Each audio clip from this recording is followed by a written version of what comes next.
architecture, so my day life is really dealing with buildings all the time. And I think the thing to mention here is the thing about Sorry, I'm not heard. I'm sorry. Got to place it towards you a bit. Place the top direction. Right, okay, is this better? Okay, good. So the main thing about buildings is that we all either live in them or work in them or we have recreation in them. So it affects us every day, every minute of our life. And what I'm going to show are some examples of when you do things right, what can happen. And I'm going to pick up those examples from Oxford itself.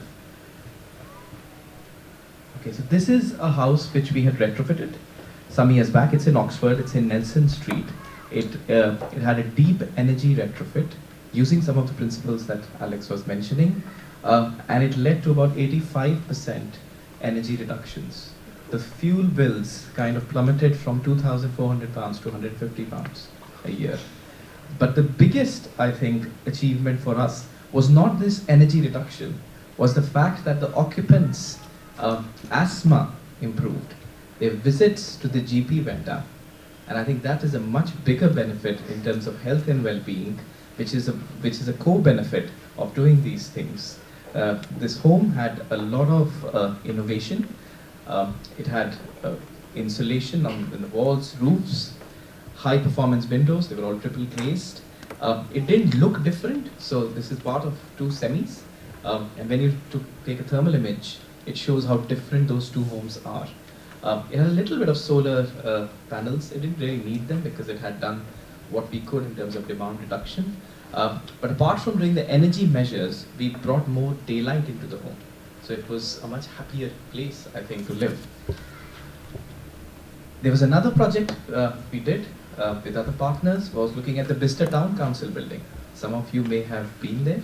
That went through a deep retrofit as well. And it had heritage features, so it had to be regarded, it had to be done very sensitively as well. So we adopted a strategy where we did not want to take the occupants out of the building. And everything was done with occupants in situ. So it was done room by room, internal insulation, improved glazing, and improved ventilation. And it's very important to kind of have this whole systems approach to really reach these kind of energy reductions. So that had about 80% reductions in gas consumption as a result of the retrofit, and very much happier occupants that we had before the retrofit as well. But it's not just doing these buildings one by one.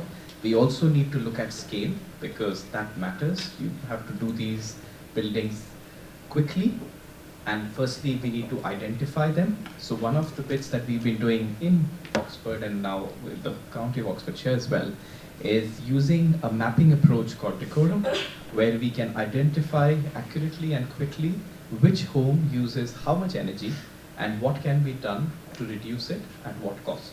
And that's why on the map you see different colors for different homes, because every home is different and it needs a different approach.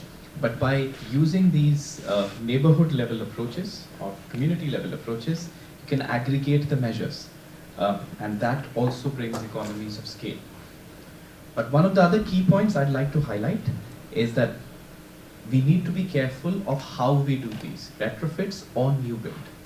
The workmanship matters, because otherwise what happens, you will get a performance gap. There is a big issue in the building industry that there's a gap between what we design versus what happens in reality. So these are some of the images, and I call it X-ray kind of vision. It's thermal imaging, and you can see the gaps there around the window. You can see around the door, and if they're not fitted properly.